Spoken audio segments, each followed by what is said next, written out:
Hello, friends. I just finished editing the brand new episode of Jar of Pain, which comes out, whatever day you're listening to it, technically. It's a fun episode, man. We talk about our final meals. We talk about a girl I went on a date with writes in criticizing that date. If you want to ask a question yourself, go to jarofpain.com. You can choose to remain anonymous. If you put your name, we'll shout you out in the episode. I appreciate you all so much. Let's just get right to it. This is Jar of Pain. I can't find it. Jar of Pain, what time is it? Jar of Pain, what time is it? Jar of Pain, what time is it? Jar of Pain, what time is it? Jar of Pain, what time is it? Jar of Pain, what time is it? Jar of Pain, what time is it? Jar of Pain, what time is it? Welcome back to the Jar of Pain podcast. My name is Matt. I'm Ben. We're here to answer your greatest questions about life, sometimes serious, sometimes not. But regardless, Ben, I think we're going to be passionate. I kind of felt like a news anchor there, and I kind of came in with some really inauthentic energy, and I apologize. I really did not appreciate the inauthenticity of that. The disingenuous of that was stupid. I had a cousin who used to do that when she was a kid. Yeah. And I'll tell you, she looked stupid doing it. So I think anytime I've seen someone hit themselves as like a verbal or a physical, like, what is it? Is it flogging? Self-flogging? yeah, self-flagellation, is that a thing? Yes, that's the word I'm looking for. Yeah. It's just, I'm concerned. Yeah, she also used to pull her hair out. She had some issues as a child. How's she doing now?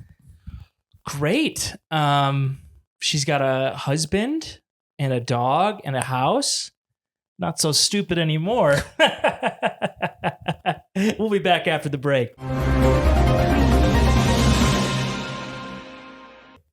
was really leaning into that news anchor energy. Yeah, I hate it. I used to want to be a newsman. That vibes. That was a dream for me, and I I got the opportunity to play Wake Up Des Moines with my band. Like, we played the morning show. Oh, at like 6 a.m? We had to drive from Minneapolis. We had to get up at like 2 a.m. to get there on time. Jesus Christ. And we played some songs. By the way, don't ever have a band play songs at 6 a.m. Not good for you. Not good for us. Just interview us. We were trying to sell some tickies. Yeah. And I don't think we did, but I will say it ruined the illusion of the morning news for me because I watched them schedule out when they were going to laugh at each other's jokes.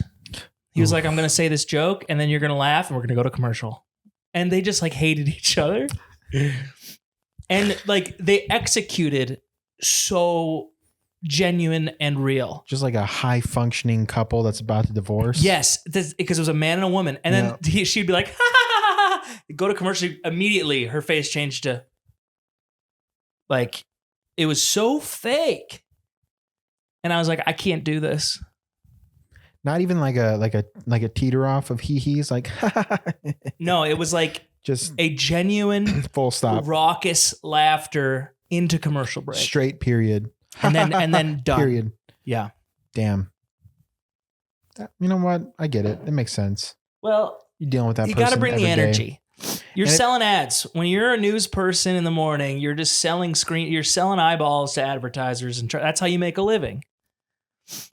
True. So yeah, you're trying to be entertaining. And maybe they don't hate each other. Maybe it's just an off day. I can't imagine they always liked each other. If you work together with someone for 10 years, you're going to have disagreements. I feel like it's maybe this is just my perception and the content I've consumed, but I feel like there's a stereotype or like a running thing of just like male anchors being total perverts. Aren't we all? No, that's a bad joke. Yeah, I know that that's a trend. Like they're power hungry perverts. We are all perverts, but we're not all power hungry perverts. Well, didn't someone from NBC like have a button on his desk that locked the door? Creepy stuff like that. I thought that was Weinstein. I could be screwing up my honestly, perverts. I think that's a standard move though. Like if you are a big wig and you make lots of money, for people and you're like, I'd like to lock the door, You get the door lock button. you get the door lock button. Yeah. What you do with it is up to you.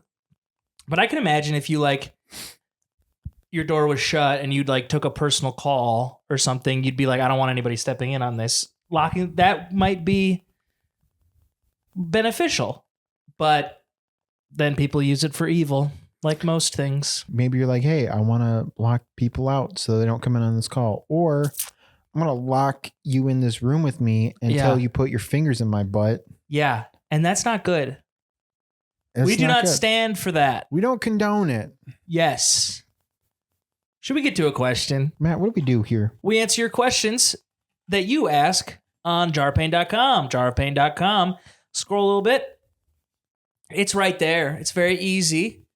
And then they get, through the magic of time and space, they get put into the jar. We've never seen them. We don't know what they are. We're answering everything off the top of our heads. What is a lesson you had to learn the hard way?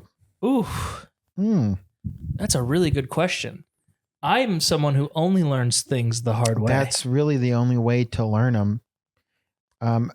I can't think of a specific one, but I will tell you, if I had just listened to my mom when she had told me to do something one way, but instead of just being a dumb young child and thinking I knew how to do it, man, I would be a hop, skip, and a jump away farther in life than I am right now. You really think so? Absolutely. Wow. Hey, big ups to moms. Big ups to moms knowing shit. My mom kind of did the same thing. My whole life, I'm the kid who you go, don't touch the burner, it's hot. And as a kid, I went, how hot could it be? Ow. That's kind of my... You ever just be like, you see how quick you could be? You can be like, maybe I can touch it so quick it won't burn me. Yeah, I've done that. Or like I've held my hand over a flame trying to see like how close I can get. I still do that sometimes. It's kind of fun. Like you see like a person and they do that really cool way of putting out a candle. They're like, I've done that. It is, and you feel cool. You do feel cool. It is, and it's a pretty cool move. But also, do you even need to lick your fingers? I don't think so, because you're just extinguishing the oxygen. I think the wetness of your spit, what that does is it provides a protective layer of steam so you don't burn yourself. That's a thing. Have you seen the video of the scientist putting his hand through hot lava? Because you have moisture on your hand, and so it doesn't burn instantly because the moisture evaporates right away. And so it creates a very quick barrier. So lava doesn't actually ever touch your skin. Homie was just fisting lava. Yeah, I'll put a video right here. It's pretty sick. Just like, it's like lava coming out of like an island or something on the side. And he's like kneeling down. He's just like, kush, kush. Oh, kush. Yeah. And he's chopping through it. Yeah. Yeah, I've seen that one. Yeah, that is dope. Yeah. There's a term for it. I'll put it right here. It's called like the Leeuwenhoek effect or something like that. It's some scientists who figured it out. Leeuwenhoek. I'll tell you what lesson I learned the hard way is I moved away to try and find everything I already had.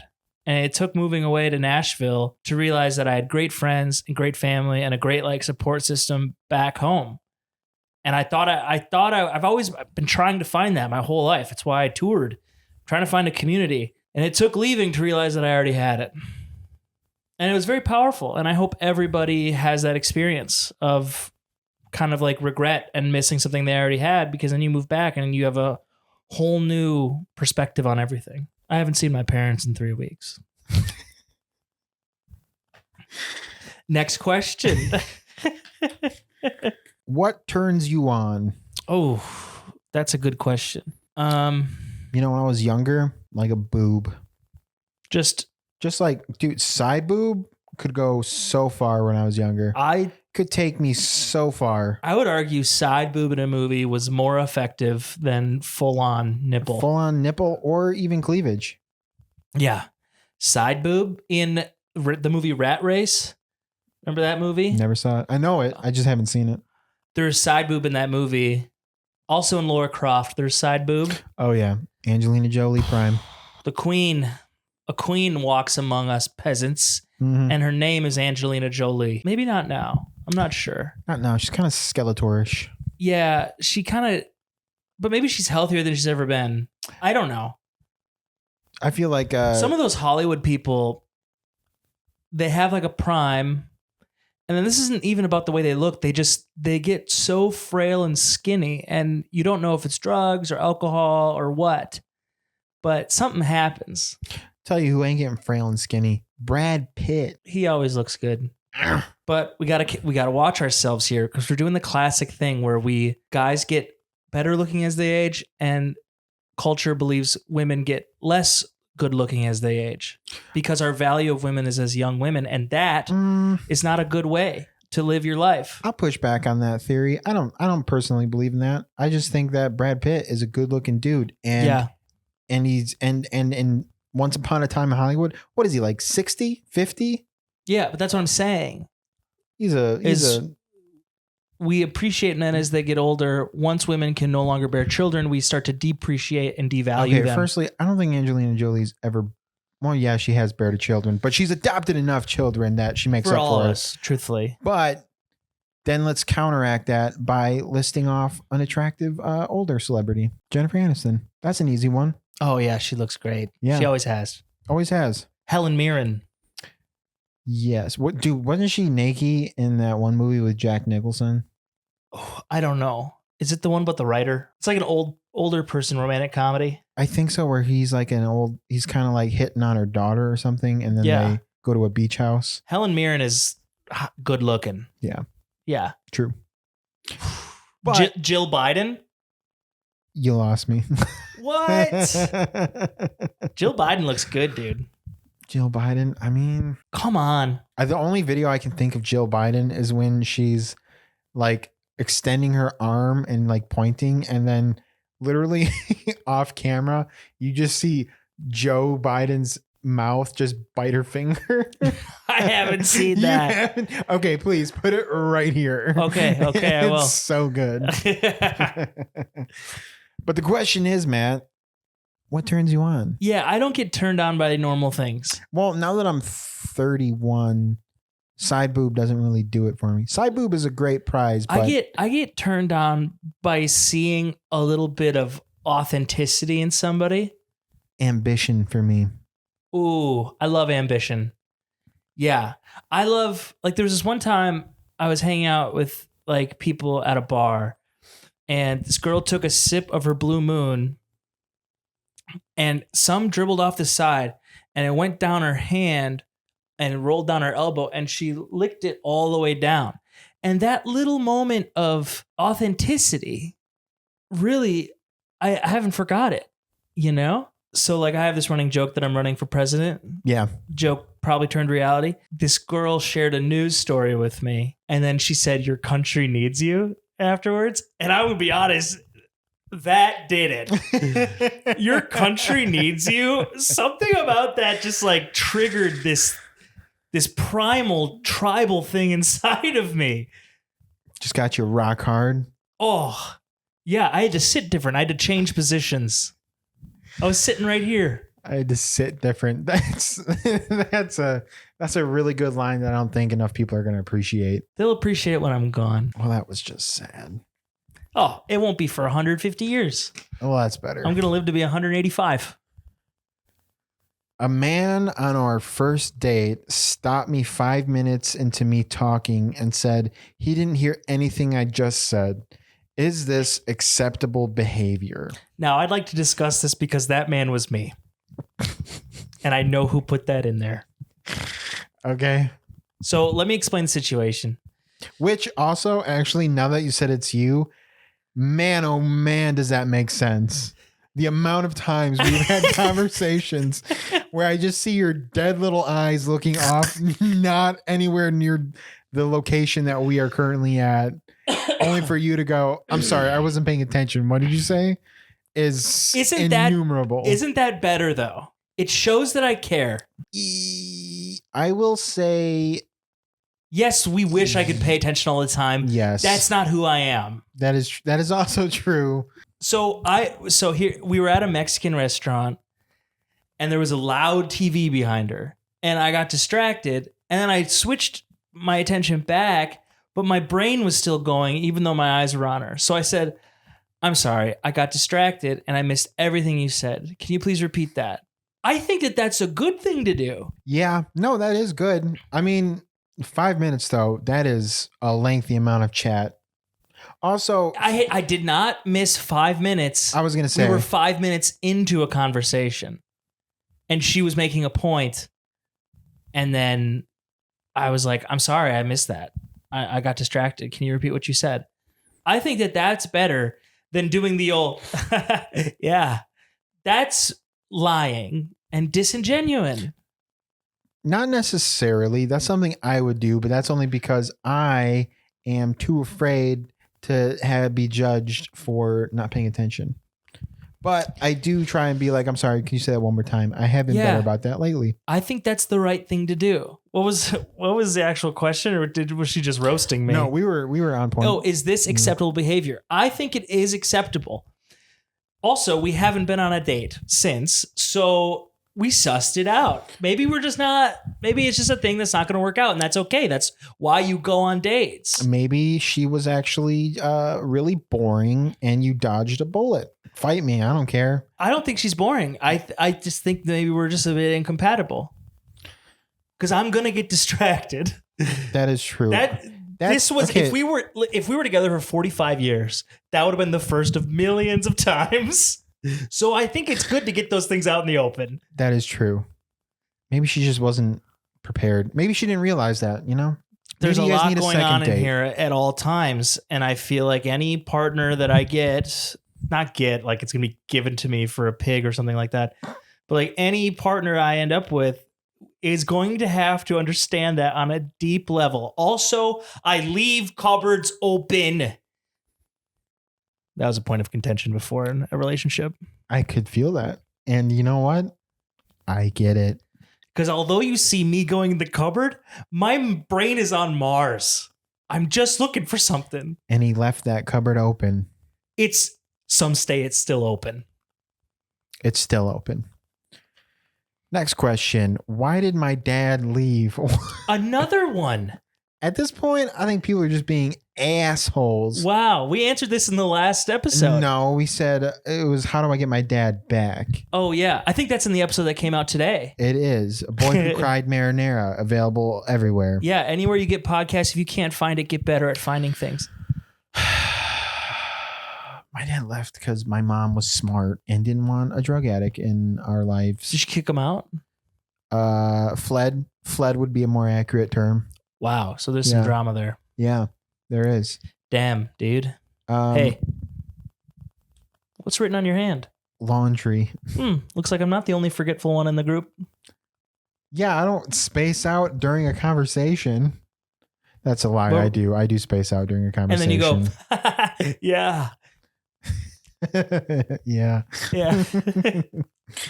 Yeah. You know what? Dumb question. I'm over that one because Whoever dad now watch this would be like, what's the name and social security number of your father you have not seen in years? Bro, that'd be funny. What is your last meal? Well, that's a fun question. Let's specify. Are we talking like last thing we just ate or like the last thing we would eat? I think the last thing I ate was a slice of French bread with Boursin cheese on it and a pickle. And I had that right before you came here as a little snack. I had Chipotle. You love that. I love Chipotle. But that's not cool. But the cooler question, I think, is like, what's your final meal? And I think it needs to be multiple courses. It would definitely be multiple courses. I'll tell you what I start with. Let's work with the starter. We'll do the starter first. Yep. A bowl of Frosted Flakes. Okay. God, they hit good. Yeah. That's the appetizer. The aperitif. You know, everyone always plays this game. They're like, what is your last meal? And I'm assuming we're prison, right? We're in prison. We're about to be executed. Sure. Or maybe you're choosing suicide by doctor in Switzerland. That's a thing. Like, you know you're going to die and you want to just choose when it happens so you have a little control over your life. Okay, I was going to say, because if we go the prison route. You want it to last forever. No, I want to say, well, what's the crime? What crime put me in prison? Now I'm on death row, you know? Probably some violent sex act. Nothing you're unfamiliar with. Let's go back to meals because I get it. So I said Frosted Flakes. What are you starting with? First course, Frosted Flakes. Mm-hmm. I would go cup of milk with a bunch of donut holes. Donut holes as Yeah. opposed to the donut. Yo, it's like the best thing about the donut, but smaller. That's nice. It's Okay. like all the good things about a donut, just like boop. Let's move on to the main course. Okay. I think I'm going ribeye steak, broccolini that is sauteed in the ribeye steak juices. Mm-hmm. So it's like sauteed and steamed. Mm-hmm. Garlic mashed potatoes with butter. It's just the best. It's like my favorite food. This is probably going to be my most quintessential answer. Coke from McDonald's with a spicy chicken sandwich from Popeyes, a Five Guys burger, Ooh. Five Guys Cajun fries, end the meal with a burrito from Casa Margarita #2. Or Chipotle. Really? Yeah.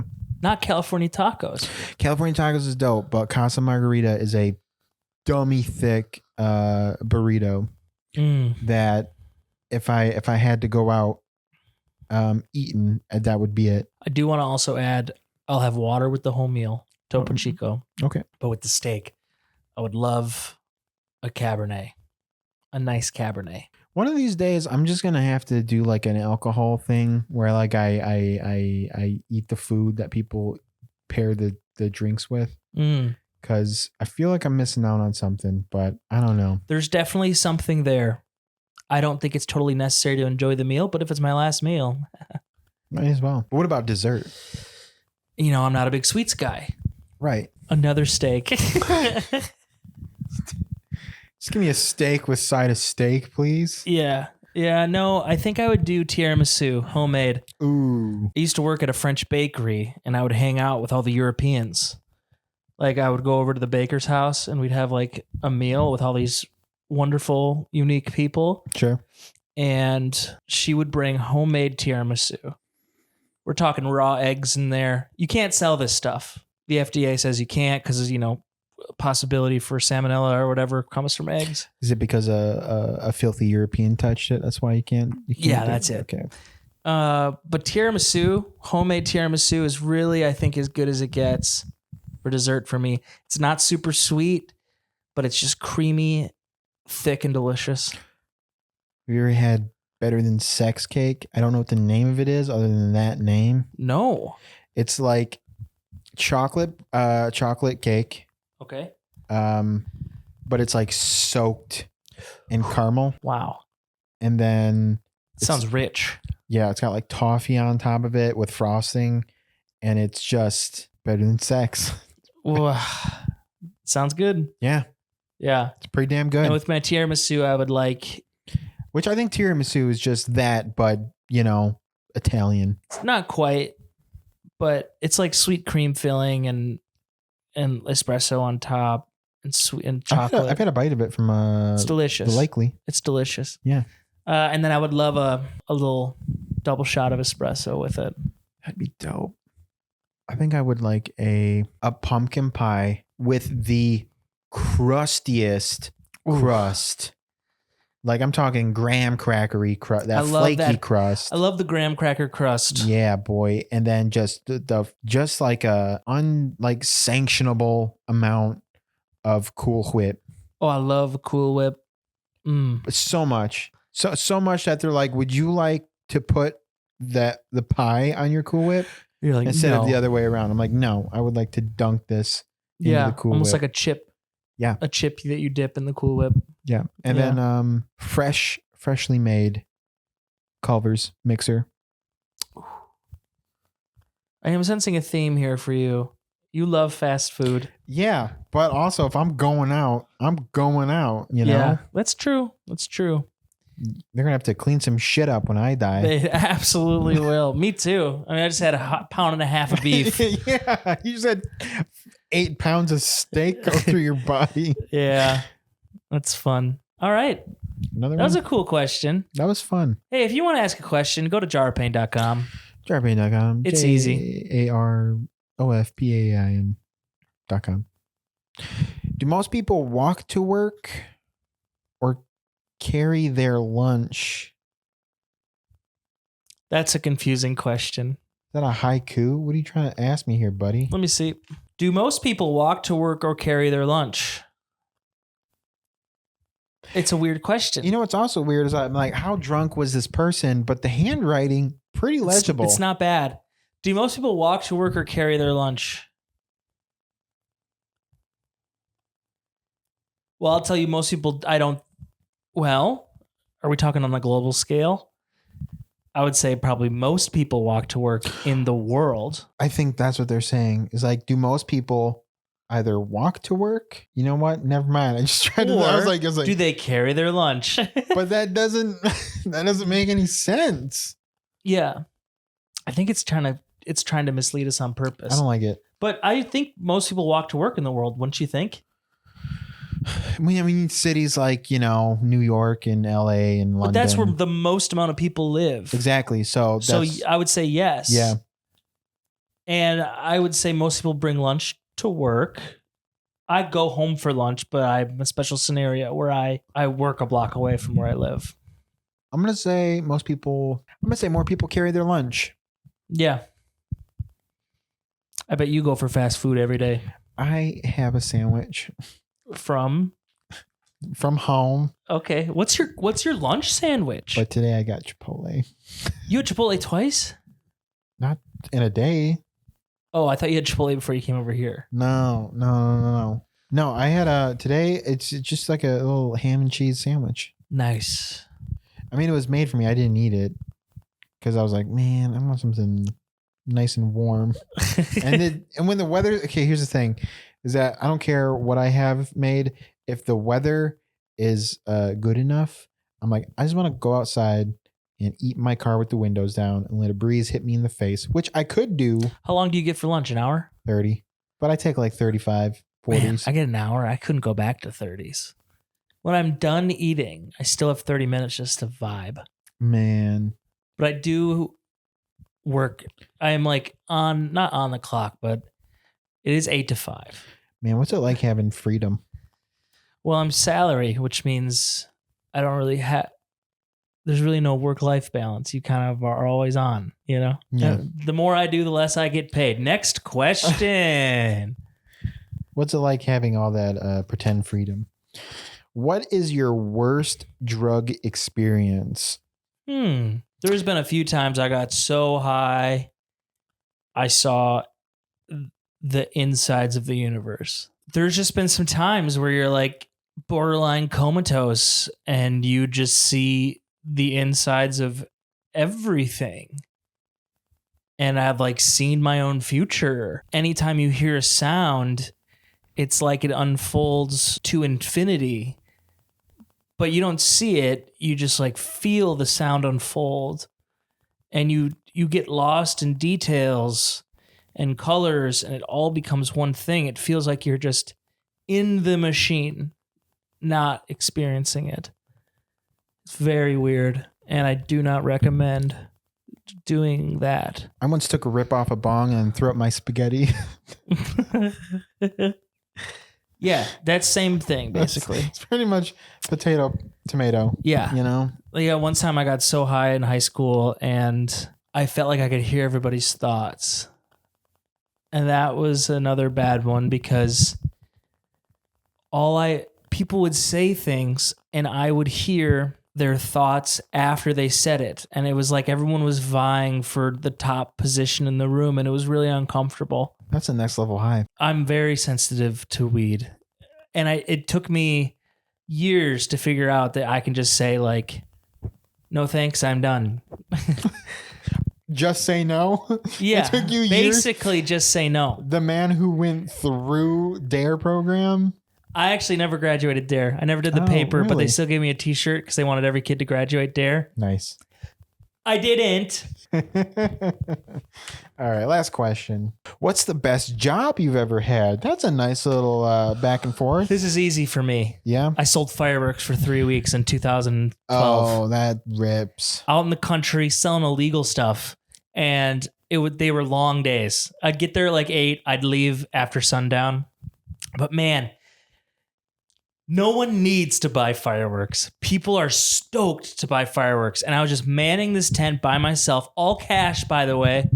At the end of the season, he just gave me like $2,000 cash for my work. Hey, yo. It was sick. It is a dream of mine. I wish I could own a fireworks stand, but they're only really it's a side hustle, not a main gig, you know? Yeah.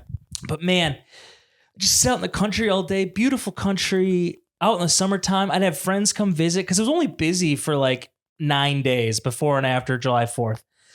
You'd get peaks like after work on the way to work for people, but people would buy $4,000 or $5,000 worth of fireworks from me because we had good stuff. And my boss, who I only met once on my first day, he's like, hey, if someone's spending thousands of dollars, I have extras in the truck. Just light them off. Show them what these things can do. So not only was I just like, it was like the easiest sales job in the world, I got to test the product and show people, and everyone's so excited. They love it. There's no bad parts of that job. It was the best. Limb loss is up there with the, like, you know, the cons, but as long as you point it away from you. Yeah. And there was one negative thing. There's one porta potty for the whole time the stand was open. And he goes, if you're going to dump, do it now, because in 3 weeks, the sun's going to cook everything in there. So just be careful what you put in there. Yeah, it was rough. But that's the only bad thing. It was the best job of all time. Yeah, it's pretty dope. Yeah. It's pretty dope. What about you? Probably the hosting gig I just did for this 3-day run. Oh, yeah. Of comedy. Yeah. How was that? You know what? Actually, it was actually very stressful. That's until the last because day. you care, man. But I bet when it was done, you were like, oh, I did it. It was, but then I had to drive the comic who is one of my top 3 favorite comics of all time. Yeah. Then I had to drive him to the airport, and then the whole time in the car, I'm having a great conversation back and forth, but my body is tense because it's like, if you get in a car accident and he dies, you're responsible for killing a great. And I was like, cool. Yeah. Just driving with my breath held the entire time. Yeah. And then he got out of the car, and then it was just me and Campbell. I'm like, we can both die. It's cool. It's fine. Yeah. I can kill You're Matt. driving 95 on the way home. Yeah. Just swerving. You're like, thank God that's over. Yeah. So, yeah, that would be it. Well, Ben, we'll see you next week. Oh, my God. Where at? Here on the podcast.